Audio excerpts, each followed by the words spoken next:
Welcome to Conversations, and we are once again fortunate to have with us Ambassador Talmiz Ahmad, one of the most distinguished diplomats that India has produced, who has received awards from the Middle Eastern countries. He has served India for nearly 40 years, has been ambassador to Saudi Arabia, to Oman, to United Arab Emirates, and has a very good knowledge about the politics of the Middle East and India's relations with the Middle Eastern countries. Asked the ambassador about India's essential position that India took on Israeli attack on Qatar, which some people have expressed surprise and said that it shows that India's policy towards Israel might be shifting. But I don't think that one tweet and one comment and one release by the Ministry of External Affairs indicates any significant shift in the policies. But yesterday, when there was a vote taken in the UN General Assembly, for on the New York Declaration about recognizing the Palestinian state, India did vote for it. India did not abstain. India did not vote against it. Only 10 countries voted against that. So first of all, welcome to Conversations, Ambassador Saab. We are delighted to have you. Thank you. Do you think that India's position towards the Gulf as a result of this attack is, or towards Israel, in any way changed, especially given that it happened just a day after India signed an investment deal with Israel, and that was also signed by an internationally wanted criminal, Smotrich, who came to India? And do the Arabs also, like the Gulf countries, are they looking at India in a different light, given that particular deal and India's continued ambivalent policy on Gaza, making platitudinous statements and then voting with Israel on so many occasions at the UN? Is there any impact of that on India's relations with the Gulf states? I want to clarify to you, Professor. Our present government has been in power for 12 years and will be in power for another 3 years till the next election takes place.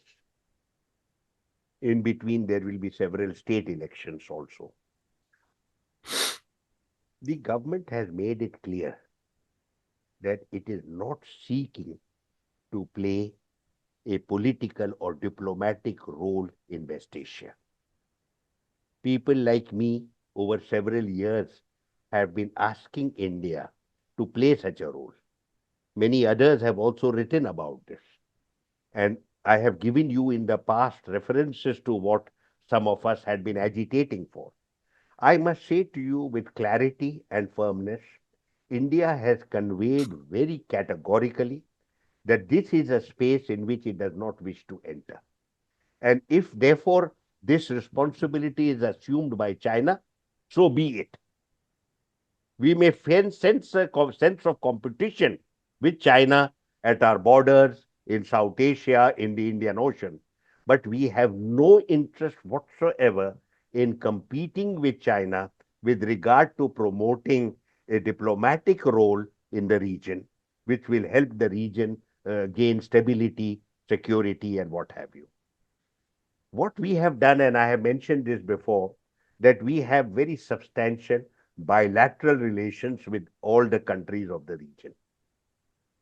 In September 2024, the Indian External Affairs Minister had a joint meeting with the 6 foreign ministers of the GCC.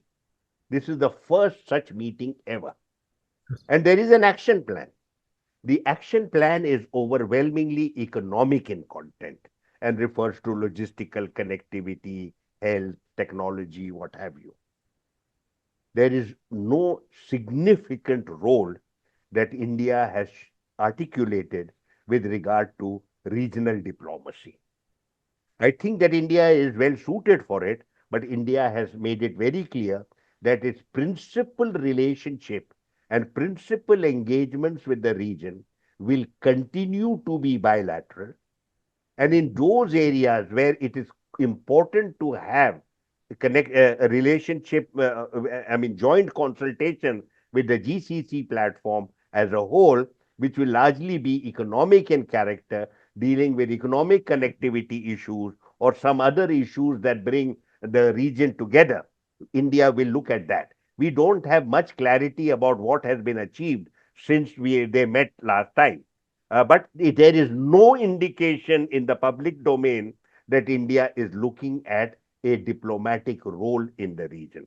Therefore, I would say to you that as far as the present scenario is in that sense not different at all from what the situation was a few years ago. There is no change whatsoever, and I don't believe there will be any change directly as a result of what has happened in Doha just a few days ago. Is it because India values its relationship with Israel so much that it feels that if it were to enter the diplomatic and security dialogue with regards to the Middle East, it would stand up as a very pro-Israel country and therefore undermine its economic and other relations with the Gulf countries and Saudi Arabia and even Egypt? If you remember, India invited Sisi last year for the Republic Day celebrations, and India has been trying to develop relations with Egypt and other Middle Eastern countries. Is that the primary reason why? Because India does not want India wants to have security relations with Israel and economic relations with the Middle East? I don't think it is as simple as that. With every country of the GCC separately, we have very substantial security and defense ties. And very regularly, you get reports of military exercises of the Army, Navy, and Air Force, and in the Indian Ocean, in the various parts of the Indian Ocean. Therefore, the security factor remains there on the table, but it is bilateral. So it is not as if there is only a security, the security relationship is confined to Israel. We have very substantial security ties with the region as a whole, but but separately, bilaterally. I would have preferred that there should be something done conjointly. Hopefully, there will be, but as of now, I have seen no evidence of this. In the meantime, the role player in regional affairs is China. China actually prioritized ties with the region as a whole collectively through various platforms. It has a platform for dialogue with the Arab League, a platform for the dialogue with the GCC. And these are very active platforms. It also has special envoys for the region. It has a special envoy for the Middle East peace process. It was very active diplomatically to bring Saudi Arabia and Iran together. And that arrangement has remained in place. And I would imagine it is likely to go forward successfully. India has not adopted that approach or has not adopted that approach whatsoever. And it is as if the political and diplomatic space is totally in the hands of China and possibly with Russia, though we haven't seen any indication of that. Russia is particularly active with regard to oil matters. It is a very crucial partner for the OPEC in the shape of OPEC Plus. And I think that's very important, not to be played down, because oil revenues provide 70 to 80% and possibly 90% of the revenues for the budget of all these Arab countries. And which is the major buyer of this oil? It is India and China are the major buyers and likely to be major buyers till at least 2050, if not 2060. So that is what India looks at. India has no interest in being concerned about what is happening in the region in terms of security, and what we call strategic partnership overwhelmingly remains bilateral.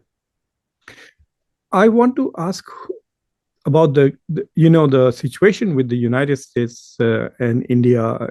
There seems to be some efforts from Donald Trump to sort of reduce the tensions, and suddenly Peter Navarro has been turned off. Someone has pressed the mute button on him suddenly, and he's disappeared briefly. So it does appear that, and Trump, as well as the newly appointed Sergio Gore, has recently said that we are very close to finalizing a deal with India. And he has even hinted that Trump might come to India in November for the Quad summit, re-emphasizing America's commitment to Quad. But the general consensus, both in America as well as in India, seems to be that Donald Trump has broken something fundamental between India and the US. India is probably never, ever going to trust the US. Again, it took 25 years to develop some degree of mutual trust, and India is probably never going to trust the US. So, given the new, shall we say, less than trustworthy relationship with the US, is India's relationship with Israel independent of India's relations with the US? Or if the India US relations decline, India Israeli relations will be impacted?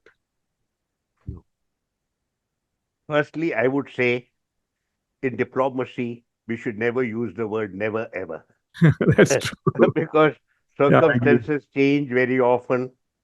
There is also I mean, there the is prime no minister's visit to China as long recently. ago Palmerston said there are eternal interests. Yeah, There is no love, yeah, nor is there permanent hate. No permanent love, no permanent hate. Everyone serves a certain useful purpose, and that is fine.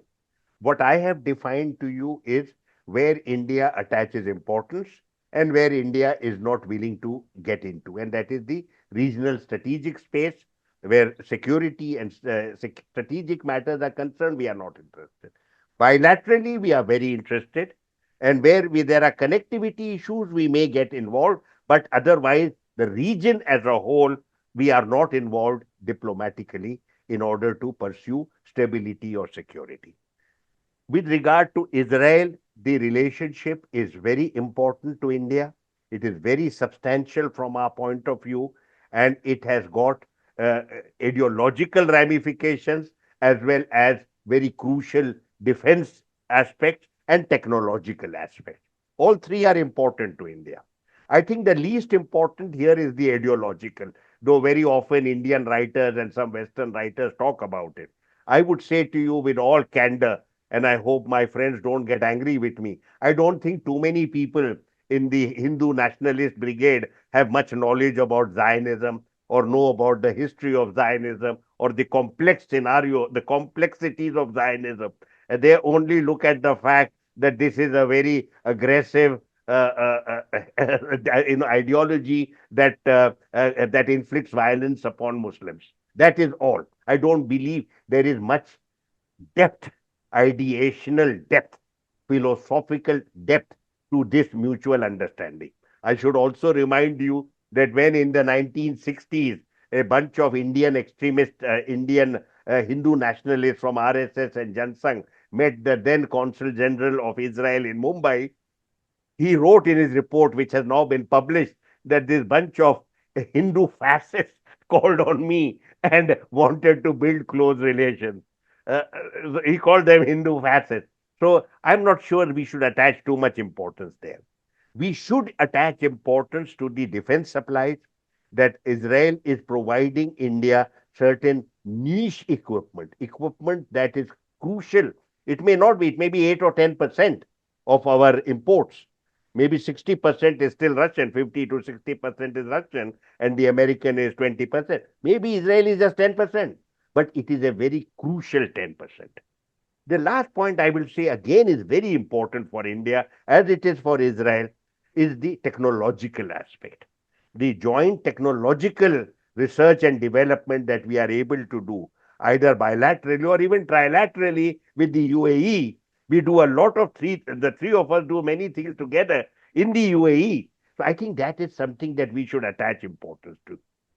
Also, publicly, the Israelis see no reason why they should not support India. I think that is a public posture, it's a political posture, but it goes down well in India, in our opinion. During the conflict we had with Pakistan recently, Israel was very supportive of India. Most other countries were much more muted, and the United States actually was hostile.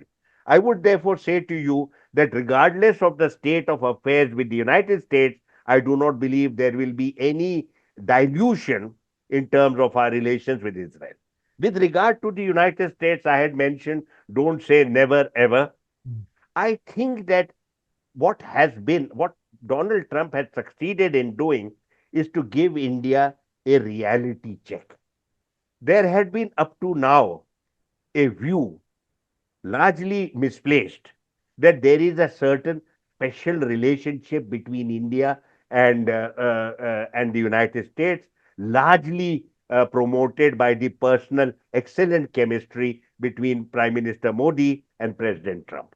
That has received a reality check. We have been reminded rather crudely from Washington that India has no special place in the heart or mind of the US administration, that it will be treated just like any other. The relationship will be based on the assessment that is made in Washington about the value that ties with India bring to the United States. I believe that it is, see, Donald Trump is not known for depth of understanding of a gravitas. He's an instinctive person. He has been told by someone that we buy Russian oil. Many other countries buy Russian oil. United States also buys energy from Russia. The Europeans are buying a lot. The Chinese are buying a lot. We India took it very badly to be singled out. And this is not the kind of language you use in public. There is something called diplomacy, but I mentioned to you a short while ago, the one thing the Americans never resort to is diplomacy. And you know, this whole unleashing of this foolish individual, Navarro, I mean, we were embarrassed. I mean, let me tell you, as a former diplomat, I was embarrassed that this is an American spokesperson. He holds a senior position in the administration, but he is such an idiot. I This did is what I couldn't understand. I did a show Look at the calling him language, what the Peter Moron. arguments he is presenting. Sure, I did a show calling him Peter Moron, and some of the Yeah, arguments he made were quite moronic. yeah. You See, know. the thing is, but the point is, he could not have written that very foolish article in the Financial Times without having got it approved by the powers that be. Yes. What I think is we have got a reality check. It is not that the relations have broken down. They will be mended. There's a lot of mutual advantage, but it will not have the illusions that we had before, which I welcome, as I told you in my last conversation, which I welcome, because I don't want a relationship based on delusion, that you think the other guy is very close to me, but you actually know that he's a charlatan and is looking out only for himself. We don't want that kind of a relationship. There is a lot of substance that will go forward. And I had quoted to you Navtej Sarna, where he said that there is America beyond Donald Trump and there will be life after Donald Trump as well. So I think I would still repeat that, and I would say that there is these are important relationships. The United States and India have a lot of mutual advantage. There may have been a dilution of trust. Maybe it was misplaced, but that doesn't mean that the interests that we share disappear overnight. They do not. But I would also believe that this reality check could encourage India to reaffirm its strategic autonomy, rebuild its ties with the Chinese and the Russians, as we have shown at the BRICS forum, as well as with the SCO very recently at Tianjin. And I believe that is where we will go. The dialogue platform of the RIC is likely to my mind, could be a very important platform for a substantial dialogue that suits India's interest without in any way giving up on the interaction we have with the American through Quad or any other platform. Hopefully, this is my last question. I fully agree with you that India-US relations are not Modi-Trump relations. That is a big mistake which was made, especially by Indian media and Indian thinkers, that the Modi magic would carry the day for India. And clearly, at some point, we are going to be without Modi and Trump, but US and India will be there. But as a result of what Donald Trump has done with the tariffs, imposing 50% tariffs and making India feel insecure about their relationship, India has done certain things in reaction, such as, I think, Prime Minister Modi's overture towards China and Russia, the increased talk about RIC and strengthening of BRICS, and very clearly the pictures coming from the Tianjin summit of the SCO indicated that that there was some kind of a pivot taking place in India. Now, those are concrete steps that India is taking, and would those kind of steps then undermine this special relationship regardless of the leadership relations. That's my question, right? Like if you have a Very new good president. question, Professor, and it's a challenge for me to respond. Let me put it like this. The United States cannot have a zero-sum approach to diplomacy, just as India cannot have. India doesn't believe in alliances. We are nobody's ally. We are too large and too ancient a nation and too independent a nation to be somebody else's subaltern ally. We cannot be. It's not happening. The United States must have the good sense and maturity to understand this. Just as we have to recognize that there are several aspects of Indo-US relations that are important to us, the US should also realize that India is a very large country, 1.4 billion people. It also is one of the world's fastest growing country. It also has a very substantial GDP. It is a presence in world affairs. And certainly a country like India is not going to be straight-jacketed in some useless alignment dreamt of by certain people in Washington. We are going to have a multiplicity of relationships. India is not, India believes in a multipolar world order. We have reaffirmed this frequently. Whether the Americans like it or not, this is central to our diplomacy. This means we engage with Japan. Just before going to Tianjin, the Prime Minister went to Japan. We engaged with Japan, we engaged with Korea, we engaged with China.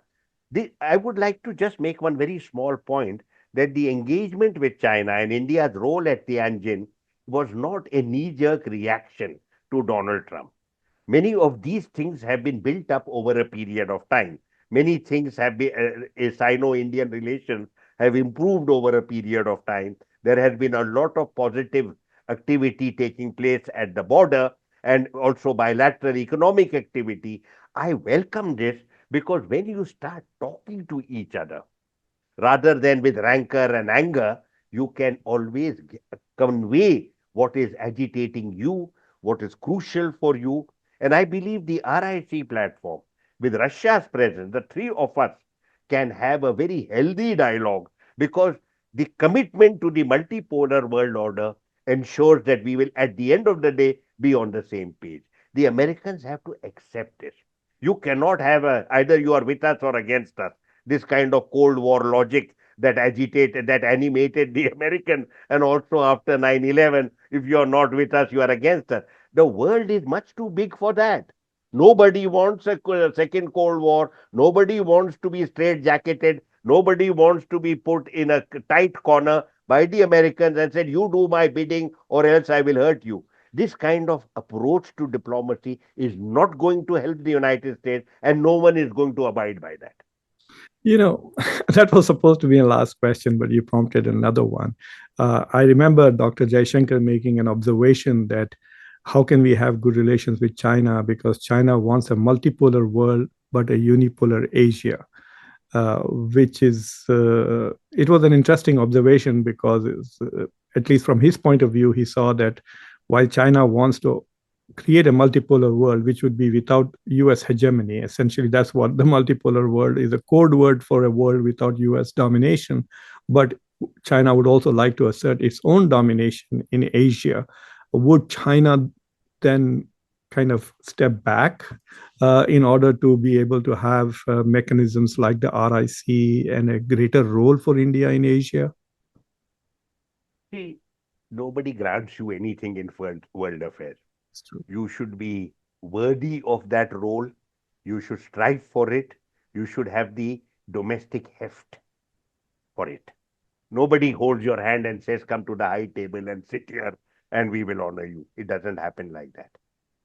Now, to respond to you, I have heard this remark many times that there is a view in India that China wants to be the dominant role player in Asia while it wants multipolarity in the world. I am uncomfortable with this assessment. I personally feel that Asia is an integral part of Europe and integral part of the world. Apologies. It's an integral part of the world And if you're going to have a multipolar world order, you're going to have a multipolar order in Asia as well. And I would like to just say, no individual country, certainly not China or United States or any other, can say, I dominate Asia. There cannot be. There cannot be a unipolar Asia. Firstly, just to put it very simply, the United States will not allow it. The United States has issues with regard to Chinese hegemony, particularly in the West Pacific, and they will challenge China if it becomes aggressive. So I would say straight away that this kind of very alluring mantra, it sounds so good when you hear it, but Yeah. I don't buy it. I believe that Asia is too big to be dominated by one emerging power. I don't believe there is any consensus in Asia to be dominated by that power. Overwhelmingly in Asia, the support is for a multipolar world order where each of those role players. So multipolarity is not just for Africa and for Latin America, it is also for Asia. And look at the players I have in Asia. We have in Asia Japan, Korea. You think any one of them is going to be subordinate to the Chinese? You think Russia is going to be subordinate to the Chinese? What about Australia? Look at ASEAN. Look at Vietnam. So I think that let's not get into this glib terminology which is articulated without very careful analysis. When I look at the world, I see Asia as an integral part of the world. I believe that when I speak of multipolarity, I believe it as a global phenomenon, no new Cold War, no hegemony, and I want every one of us to play his or her role effectively in the regional affairs and to ensure that all our interests are heard, that our voice is heard and our interests are protected. Pastor Saab, as always, it's been extremely, shall we say, fruitful listening to you, and it's been a learning moment, and I really enjoyed these conversations. I want to thank you for coming and talking to us for such a long time, and I hope you continue to join us on conversations. Thank you very much. Thank you very much, Professor. Always a pleasure to be with you. Your questions challenge me and give me a chance to get clarity in my own mind before I share it with you and your students and your other numerous listeners. Thank you very much, Professor. Thank you very much, sir.